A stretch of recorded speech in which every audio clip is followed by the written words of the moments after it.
Welcome to Podforest, where forest pros discuss forest woes. Our goal is to communicate with private landowners on a variety of forest health issues to support management and stewardship of your lands. In this podcast, we'll be discussing important topics in forest health with experts in multiple fields. Thanks for tuning in, and enjoy this episode of the Proforest Podforest. Welcome back, everybody. Joining with me today is Dr. Ludie Bond, who is a recent graduate of the University of Florida School of Forest, Fisheries, and Geomatic Sciences. It was August 2024, PhD in Forest Resources and Conservation, correct? That's right. All right. Dr. Bond has been working with the Florida Forest Service for 24 years as a wildfire mitigation specialist, as well as a public information officer. Some of you have probably heard Ludie before. She's very popular, very famous when it comes to prescribed fire communication. She is, by all accounts, a rock star in our department, and we are very excited to have you on the show today. Thank you so much. You mentioned my doctorate. The title of my dissertation was Evaluating Prescribed Fire Communications in the Southeastern United States. So when people ask me, what's your doctorate in? I say, well, Prescribed Fire Communications. And the response I usually get is, wait, I didn't know there was a degree in that. It's like, well, yes, there is, and there should be. Anytime I tell people my degree in forest resources and conservation, they usually ask me for tree trimming advice or tree identification. Yeah, you're not an arborist. No. I'm a social scientist. There you go. Talk about policy and economics and communication and education, all that. But so prescribed fire, it's a hot topic, and that is very much an intended pun. I am owning up to that pun. Well played. Thank you. Got to start off strong. The puns will just get worse as we go. So, I've been in this forestry world for a few years. You've been in it quite some time. Yes. There's all this talk about prescribed fire, all this talk about wildfire. It certainly makes its rounds in the news.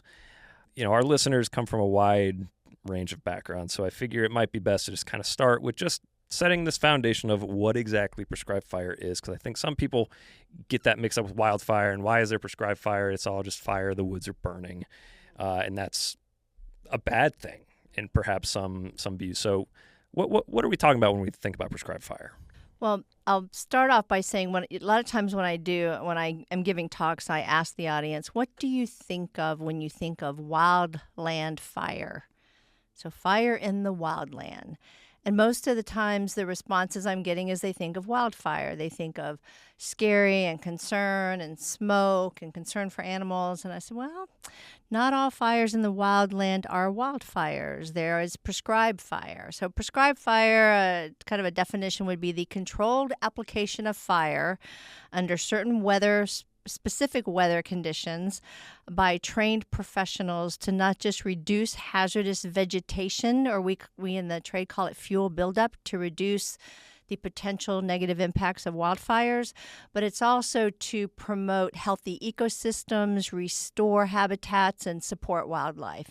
And that's huge here in Florida because the majority of our native species are fire reliant. Both plant and animal species are what we consider fire reliant. So it's very important for us to continue to be the leader in the nation with prescribed fire application. So I've heard it sort of colloquially, gosh, I can't believe I may have gotten that word right on the first try. I've always struggled with that word. I think I'm not going to repeat it because I'll probably screw it up, but I've heard it called good fire. Is that sort of a... Okay, and I'll tell you why I don't like that. Okay, let's hear it. There's a bumper sticker floating around that says, we do good fire to prevent bad fire. I mentioned that most of our native species in Florida, are fire reliant. Before we got here, fires occurred naturally, lightning, right? And or they were started by our indigenous peoples. Not all wildfires are bad. And so when people refer to bad fire and good fire, well, that kind of, to me, is a conflicting message, because there are times when wildfires occur naturally that we just need to get out of the way, because people are the problem, and just manage them and let fire do the good work that it does. And I'll give you an example. In the Everglades, when sawgrass ignites, and it's a highly it has a lot of oil and resin, and it burns hot, it burns black, and fire burns across the water. And that is kind of a hard concept for people from other parts of our country and our world to really grasp. But fire needs to occur to keep those habitats healthy. And so if we're able to manage the smoke impacts and just allow fire to do its good work, that's what we should do. See, that makes quite a bit of sense. So if we say something is good fire, that naturally implies there is bad fire. And there are. I Sure. mean, Palisades and things that we've seen and other fire occurrences we've seen. There are fires that definitely have detrimental impacts. No doubt about that. I think quite a bit about questions I see online on whether or not this snake is a friend or a foe. And my knee-jerk reaction is they're all friends. There's not a faux snake. Maybe it's a venomous snake, but it's certainly not a foe. So you had mentioned the sort of rough history of fire. So yes, naturally occurring fire through lightning strikes, but also indigenous peoples using fire as some sort of tool. But we didn't always use prescribed fire in the sense of have there been some gaps in using prescribed fire? There has been. So I'll kind of start with the indigenous folks and then just kind of move into that a little bit more. When I mentioned the various reasons that they used it, well, they burned around their villages to keep naturally occurring fires from coming towards their villages and burning all their structures down. They would burn it to run game out of the woods for hunting. You can also see your neighbors coming if you've cleared the area. You can light a fire and have it head towards your enemies, so you could use it in warfare. The use of fire in wooded areas reduces ticks and other insects, so that was very helpful. There are also times of year when fire needs to move through areas so that indigenous peoples have the resources to make the products that they do, whether it's for basket weaving or plants for medicinal purposes and food. So there's that. But let's move forward into European settlers coming into our nation, and now we've got the big burn of 1910 that happened. 3 million acres burned, a lot of Montana and Idaho, and oh my gosh, there was about 87 fatalities. I hope I'm not low guessing that number, but that's what's sticking out with me. But at that point, the U.S. Forest Service decided that they needed to implement a policy that all wildfires that occurred in the United States must be fully suppressed by 10 a.m. the next day. So they took on a policy of fire suppression at all costs because there had been so much damage done to infrastructure with that big burn of 1910. So then they started looking for a mascot to use with this fire suppression and fire prevention campaign. The movie Bambi came out, so we're talking early 1940s now. So the chief of the U.S. Forest Service contacted Walt Disney and said, "Oh, can we use Bambi?" So Walt Disney said, "Sure, for a year, but then you got to come up with something else." And the U.S. Forest Service came up with a cartoon bear. And his name was Smokey, named after, actually, I believe it was a New York City Fire Department firefighter whose name was Smokey. And that's where he got his name from. But then there was the actual bear cub that we know the true story of Smokey Bear, that burned his paws in a wildfire, separated from his mother in New Mexico. And so we had the living symbol of Smokey Bear. So then the campaign throughout our nation was only you can prevent forest fires. In the last several decades, we've realized the benefits of the appropriate use of fire in our landscape. And so Smokey Bear's message has changed to only you can prevent wildfires. So now let's talk about where the majority of prescribed burning happens in our country. If you look at a map of the majority of acres that are burned, it is in the southeast. So then if you take a look at a map of where the lightning strikes occur, the majority of lightning occurs in the southeastern United States. Specifically, Florida has the highest number of lightning strikes. Then, if you look at another map that shows the natural fire regime of fire throughout our nation, it shows where the normal regular interval of fire should be occurring. In the southeast, depending on the objectives and what different forested areas we're looking at, fire should be occurring every 2 to 3 to 5, and sometimes 5 to 7 years throughout the southeast. So all those maps kind of match up, right? It kind of makes sense that the majority of prescribed burning is happening in the parts of the country where the natural fire regime with lightning happened very frequently and where the most lightning happens. When you look at other parts of the country, the fire regimes are more like a 20 to 30, 30 to 50, 50 to 70 year interval, and even higher. Those are areas that do not experience as much lightning as we do, maybe higher elevations, snowpack, etc. And I got the question recently within the last month with all the fires in Southern California, myself and my peers. Media were calling us up saying, can California happen in Florida? The answer is yes, and it did. The firestorm of 1998. 500,000 acres were on fire in the state of Florida, and we have over 10,000 firefighters responding to our nation, to our state, from around the nation to help us battle those fires. What has happened since then? We have created here in Florida the most robust prescribed burn program in our nation. We are the model that every other state looks at. We burn more acreage, over 2 million acres a year of prescribed fire application happens here in the state of Florida, and not just by natural resource agencies. 80% of the private property, 80% of the land in the Southeast is owned by private landowners. So we rely heavily on private landowners to continue the use of prescribed fire.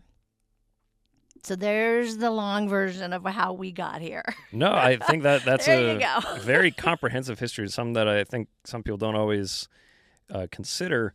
It's funny you mentioned Florida being the leader in acreage, because I was recently at the Southeastern Society of American Foresters meeting out in Auburn, Alabama. Mm-hmm. And there was a whole section on private landowners and rural initiatives and prescribed fire. And it seemed like there was almost like some friendly competition going between Georgia, Alabama, and Florida. They said Florida is at 700,000 acres in 2024. Georgia's at 800,000. Alabama's at 1 million. They're like, these are round figures. Okay. And it seemed like there was a little bit of joshing around, just like, yeah, if you figure how you consider your statistics, yeah, Florida's the leader, but in this metric, in this case, it seemed like just some friendly joshing around. But still, Florida, 700,000 acres approximately is nothing to sneeze at. So with all this in mind, we kind of mentioned the benefits of prescribed fire on reliant species, ecosystem health, ecosystem functioning, and perhaps the sentiment of if we do prescribed fire, we can at least mitigate or decrease the risk of a catastrophic wildfire. Despite all these benefits, what are some of these barriers to implementing prescribed fire? Oh, there's several layers to this. So I will say that research shows the primary concerns that most audiences have with regards to prescribed fire is the smoke and ash impacts. It's inconvenient, and there are health concerns, understandable. The other main concern is the perceived negative impacts to wildlife, and then escapes. Even though 99.84% of all prescribed fires in the United States go according to plan, there's less than 1% that do not. And sometimes it's a small acreage, small area that gets out of prescription, which the prescription is the plan that experienced and trained prescribed burners use when they're implementing prescribed fire on their land. But then there are very large ones that, as with the large wildfires, make the news. So it instills that idea of concern and somewhat fear. I'll tell you a quick story. I travel the country on wildfire assignments. I've been from Alaska, you name a state, I've been there for a wildfire assignment. So last summer I was coming back from Bend, Oregon, sat next to a gentleman in an airplane, and this will bring me to my next point. But what are you doing? Where are you coming from? What's this and that and the other? He was going on a cruise with his son. He's from California. And I said, oh, I'm coming back from a wildfire assignment. He said, I lived in Paradise, California when the Camp Fire happened. This elderly gentleman pulled out his phone, started showing me pictures of his home and his mother-in-law's home that they lost in the Camp Fire. Total destruction. It was like instantaneous incineration. There was nothing left. He's very emotional showing me these pictures. And I thanked him, and I appreciated him sharing that with me because I knew it was difficult for him. And I said, from my background with my research in social science, I wanted to know. So going through what you went through, what's your plan? Are you rebuilding? Are you staying? He said, oh no, I've moved. I'm in Chico living with my son and daughter-in-law. And I said, so having endured all that trauma that you went through, how do you feel about prescribed fire? He said, I think we need more of it if they can keep it from escaping. I said, okay. I thank you. I appreciate that insight and that feeling that you have. He said, but I will tell you, if myself or my daughter smell smoke, we go into a panic attack. He has PTSD. Understandable. So me, as a prescribed fire communicator in the state of Florida, realized that over 1,000 people a day, new people a day, move into our state. And they come from all over. But many of them are now starting to come from the West Coast. What is their experience with fire? Okay, so they're moving here, and we have smoke in the air all the time in Florida, whether it's from prescribed burning or wildfires.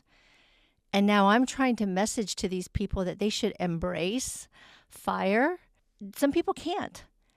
They do not have the skill set, the emotional bandwidth to accept fire.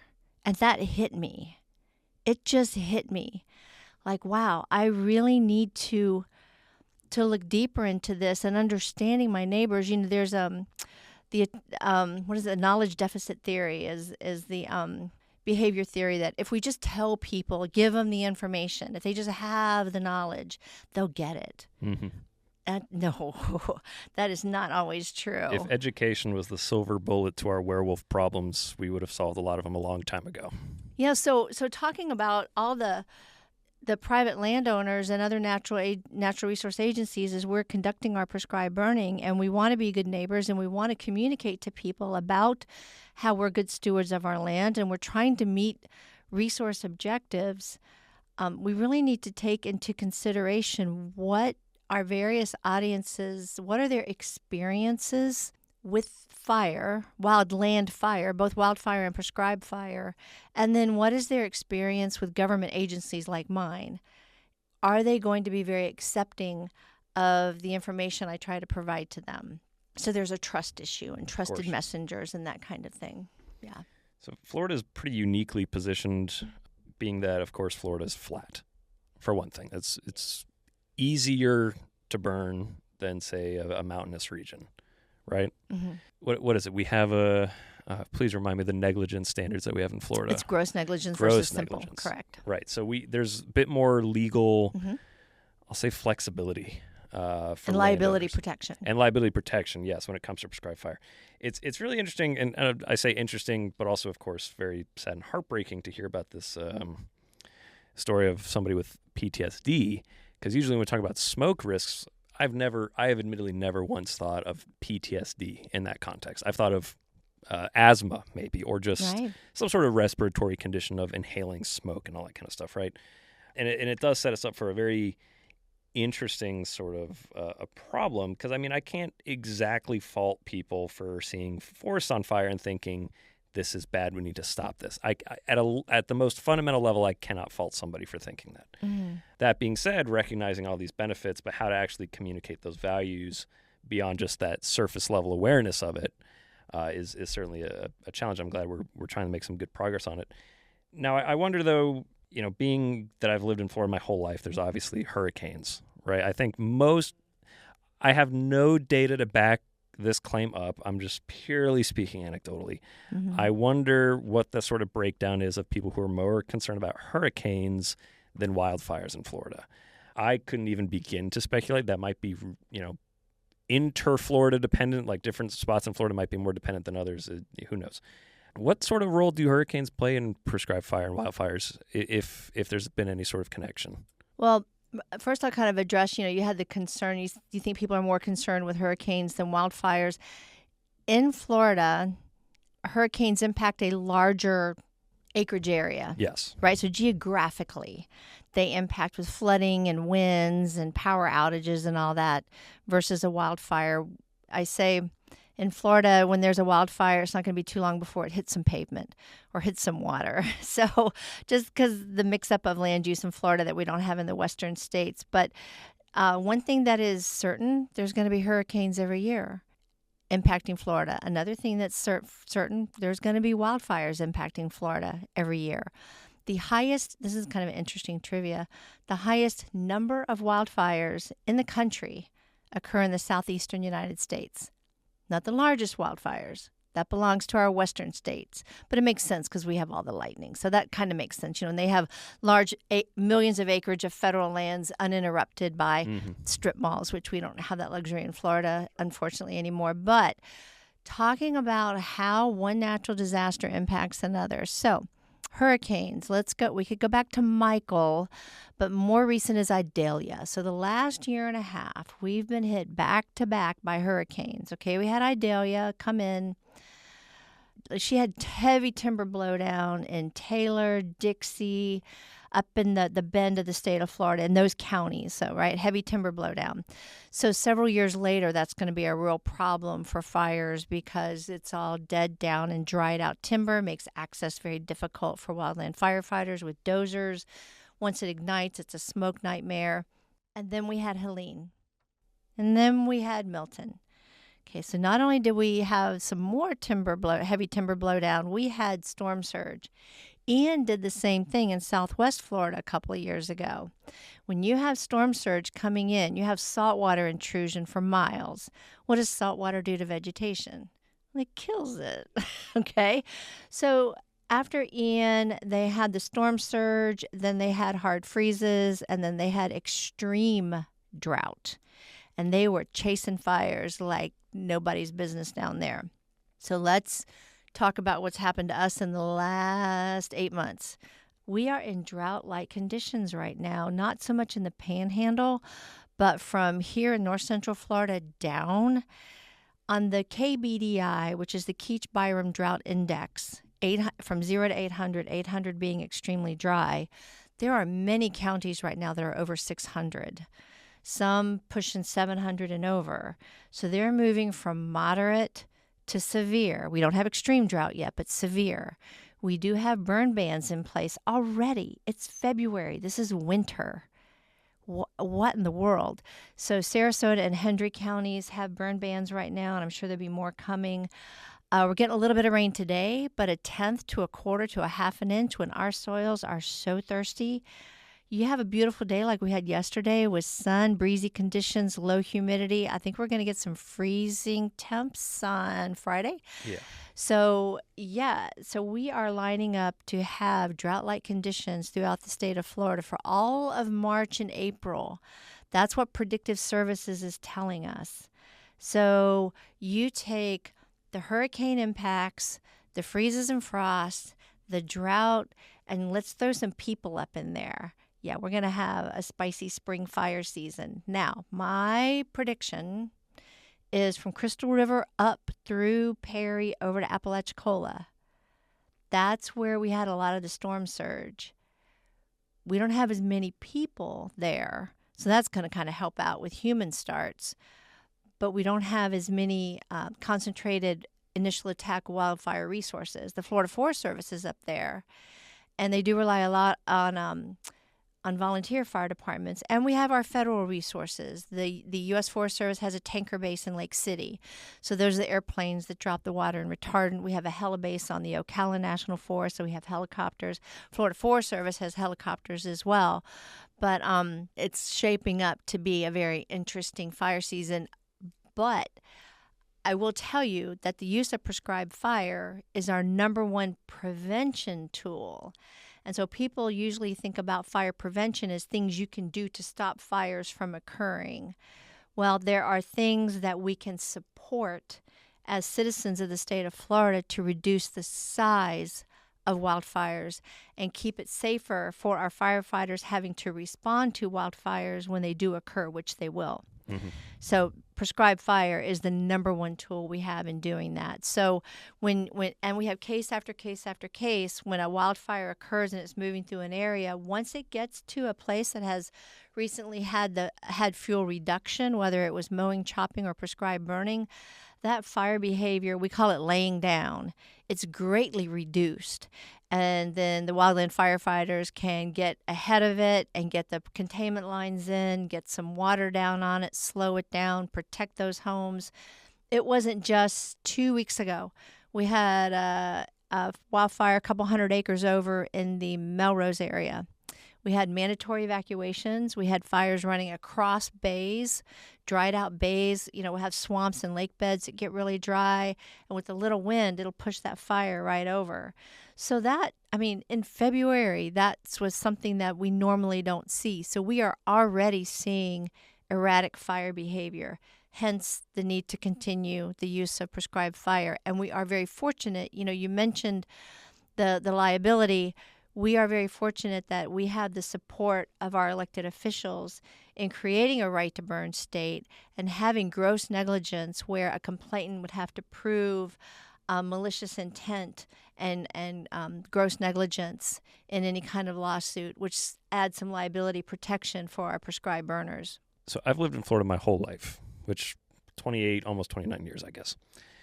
So I'm very familiar with hurricane preparedness and all sorts of holidays and culture around that. I'm not intimately familiar with wildfire preparedness. Do we have anything like that in the state, like Wildfire Preparedness Week or anything of that sort that you know of? Yeah, it's coming up, and it's where we not only kind of emphasize what homeowners can do in and around their property, cleaning off their roof and gutters and moving combustibles away from their structures, doing fire-wise landscaping and using fire-wise building construction. So there are things that people can do to reduce the impacts on their own home and property. But then we also really stress at that time that one of the biggest things they can do, whether they live out in rural areas or not where these wildfires are occurring, is to support the use of prescribed fire. And we have had communities that were impacted in inner city areas from smoke, from prescribed burning. There was one just a month ago. All of downtown Fort Myers was smoked in from a prescribed burn that was occurring northeast of Fort Myers because the smoke was traveling southwest. My first dissertation paper on social media analytics occurred because in January 21, 2020, there were two prescribed fires that were being conducted, one by the Florida Forest Service and one by St. Johns River Water Management District, that put smoke and ash into Tampa and Orlando respectively. And I wanted to know where people turned, what social media platforms did they go to with their concerns and questions, and to get information on where this was coming from. So you're in downtown Tampa during rush hour and you get smoke and ash from a prescribed burn that's 75, 76 miles away. Now, there was 5 other prescribed burns in between ours and downtown Tampa, but smoke doesn't have DNA. So that's another thing to think about. If you're a private landowner and you're burning and there's other agencies or individuals that are burning, realize what that collective smoke can do and where the fingers may point. Because, as I mentioned, smoke doesn't have DNA. So you may have to own it. Yep. So with all this in mind, think about the average Floridian, either they've been here their whole lives or they're a transplant. What can that average person do to support prescribed fire operations? We've kind of mentioned this a few times, but what can they do other than perhaps just culturally, I suppose, advocating for it?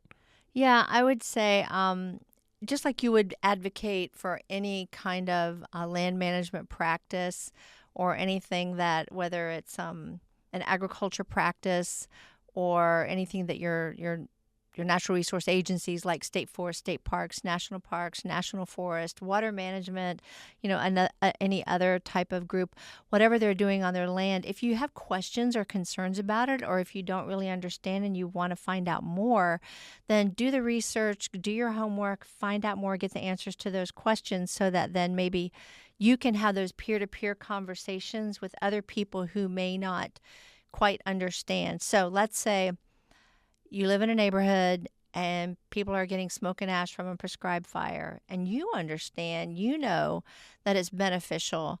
Maybe you live near a state forest and you know that it's beneficial for the protected and threatened red-cockaded woodpeckers or the bobwhite quail or a particular type of orchid species or whatever it is, that we're burning for, and you're getting smoke and ash and you're okay with it because it's important for that scrub jay to come that you like feeding peanuts to, so you're okay with us burning, but your neighbor's complaining.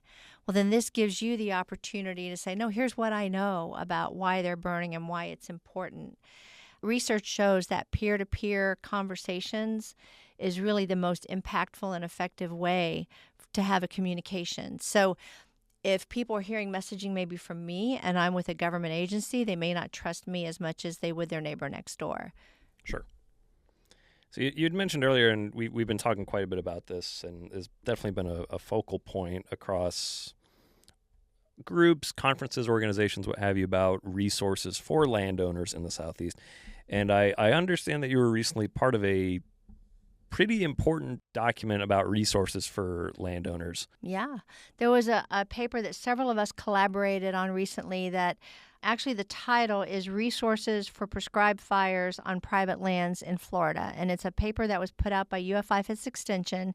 And we thought that it would be very helpful to have a document that featured a lot of different resources for private landowners, because they don't all have the same objectives with their land. But if we tried to consolidate a lot of these resources for them, that it could be very helpful. It's not everything, but it's the majority that are used pretty frequently. So, of course, the Florida Forest Service, we have a great resource for landowners, and it's to help with wildfire mitigation, planning, their silviculture best management practices, putting in those fire lines. If you're going to do prescribed burning, you'd like to have that happen on your property, and maybe actually plan your prescribed burn or implement it, so the Florida Forest Service can help you with that. We also have a vendor database. So if you're looking for forest management consultants or maybe tree seedling nurseries, tree planting or site prep vendors, we have that vendor list. And then we also teach a certified prescribed burn manager class. So not only is prescribed burning done by private landowners, but we teach broadcasting as well as pile burning. So when you go through our training class that teaches you everything from planning your burn to implementing your burn to doing the mop up on your burn, which is cooling everything down, to calling your fire completely out, you also will have more flexibility on days when you can burn and hours that you can burn. You also have more liability protection over non-certified burners. So that's certainly something to look at, and it's all listed on our website. Florida Fish and Wildlife Conservation Commission also has a very robust program for private landowners. They have an assistance program for them. And then here at the University of Florida, there's a Florida Land Stewardship Partnership. Yeah, so Chris Demers runs that for the university, and it, again, helps you with land management plans and networking with other private landowners. So speaking of that, we have prescribed burn associations in Florida. There are two of them. There's one in North Florida, and there's a Northwest Florida. And so these are private landowners who are assisting each other with burning, with tools and training, and really helping each other out with prescribed burns on their property. Then there's prescribed burn councils. So we have 3 of those in Florida. No other state has as many as we do. I think we're the birthplace. I'll just claim it. We're the birthplace of prescribed burn councils. Might as well. And then next Southeast Society of American Foresters meeting, which will be hosted in Gainesville, Florida next year. Nice. Somebody will come along and say, I'm a member now. I should go. Hey, well, it'll be very convenient. Yeah. I'm sure somebody from Alabama or Georgia say, no, we will take credit. It's kind of like those local, was it like Nashville hot chickens? Like there's like a few different places that are, well, yeah, okay, I promise it makes sense. Where like you get a few different places that claim like they're the original. Like that's where it all started, right? That's right. But anyway, yes, let's keep talking about these various resources. We're talking about prescribed burn councils, being that there are 3 of them. So prescribed burn councils, there's a North Florida, Central Florida, and South Florida. They have annual meetings. But again, it's a great way to network with other prescribed burn professionals throughout the state of Florida. A lot of training, a lot of techniques, a lot of tools. So that's a great group to be a part of. Tall Timbers has private land prescribed fire project groups. So Tall Timbers is also a great resource. There are 67 UF-IFAS extension offices around the state of Florida, whatever county. So your county has one. And so you should definitely tap into your local extension office. They are a wealth of knowledge and research and papers and training classes. So extension offices are great.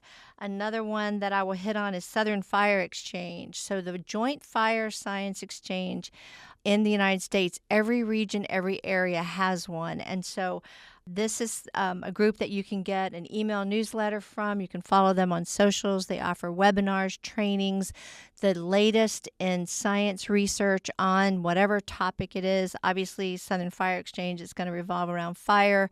I'll just promote myself. I'm doing a webinar in April with them, and it's on my first paper on the social media use reveals public perceptions of prescribed fire in the Southeast.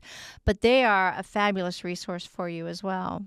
So other than that, there are a few more that we list on this paper, but I would recommend taking a look at this paper, looking at it online, and seeing if something in here from all the various groups that we've mentioned is going to fit your needs as a private landowner. One other resource that I think is very helpful no matter where you are, if you're a private landowner or if you're a citizen and you just want more information on prescribed fire in Florida and in Georgia, is whyprescribedfire.org. So that is a website that was created a few years ago as a partnership with the Florida Forest Service and Tall Timbers Research Station, and now Georgia Forestry Commission is also a partner in that.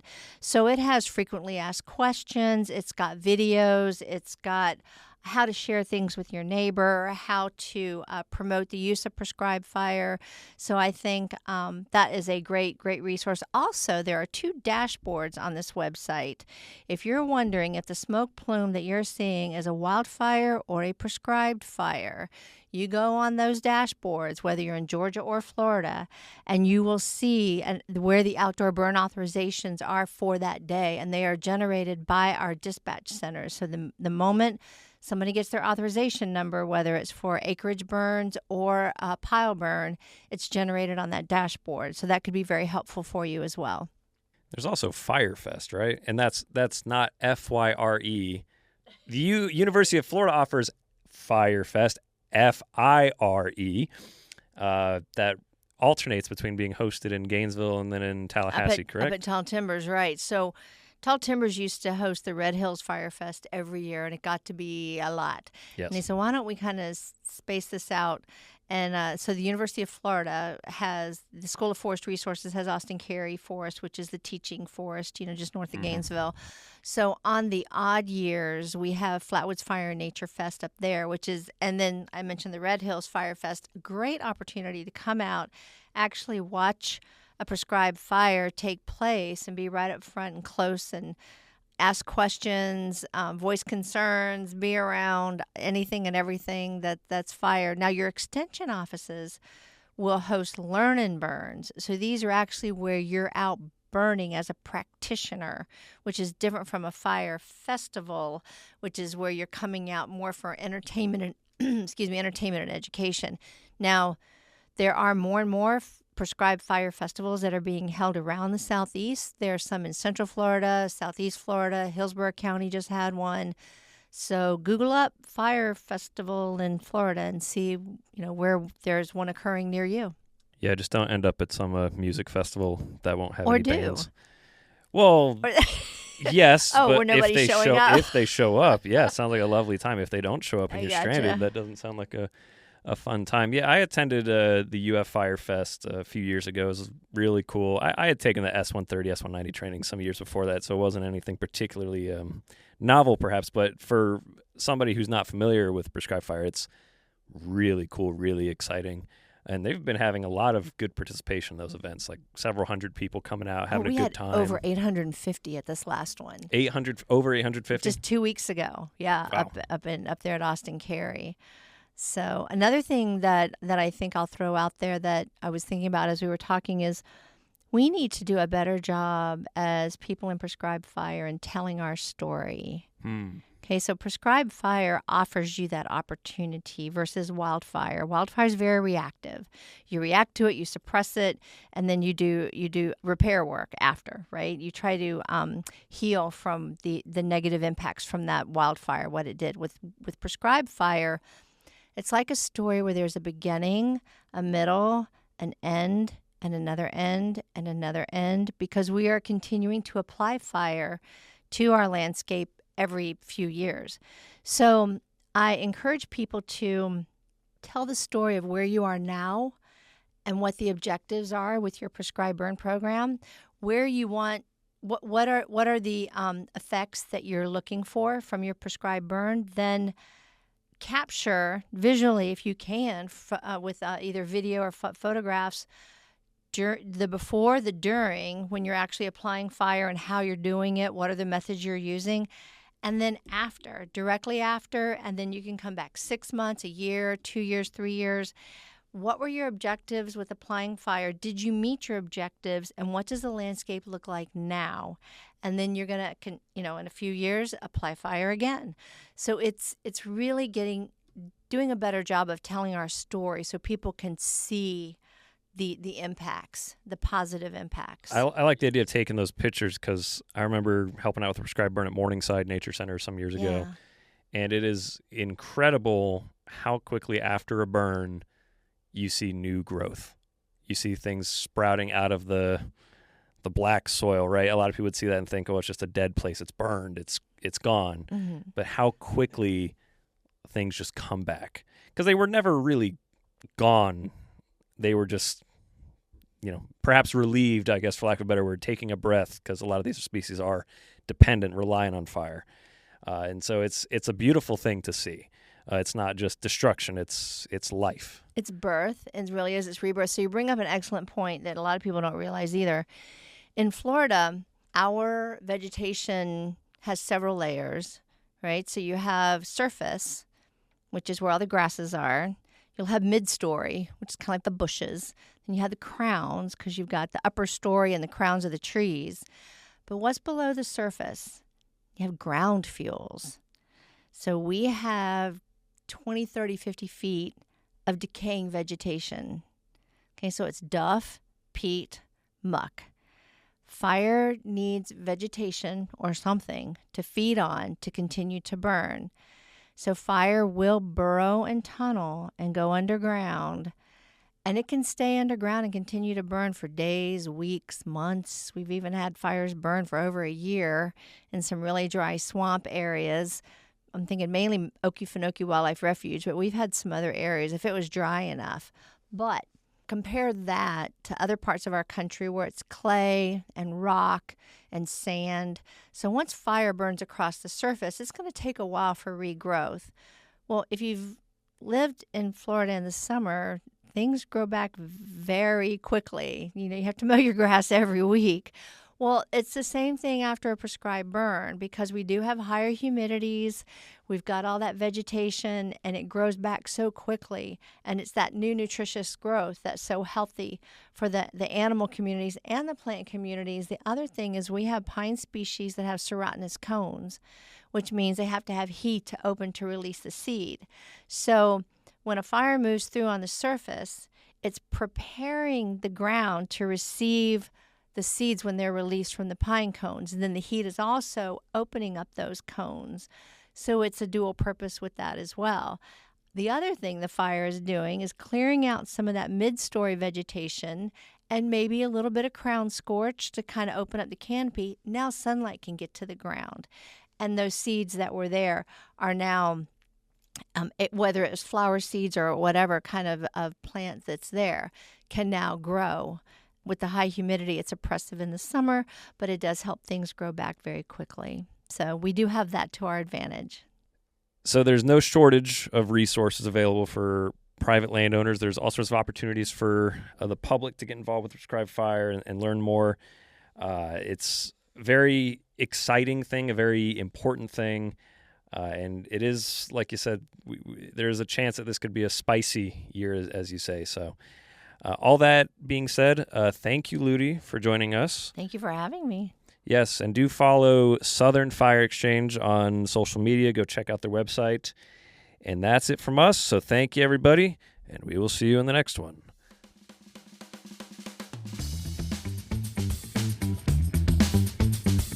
Thanks for tuning in. For more information, head on over to the Proforest website at proforesthealth.org. For any questions you may have, or to stay updated on all things Proforest, check out our social media at ProforestUF on X, Facebook, and Instagram. Episode hosted by Dr. Tyler Carney. This podcast was edited by Ben Ginkars Davies. The Proforest Podforest is brought to you by Proforest, proactive forest health and resilience, at the University of Florida Institute of Food and Agricultural Sciences. Thanks for listening, and stay tuned for the next episode.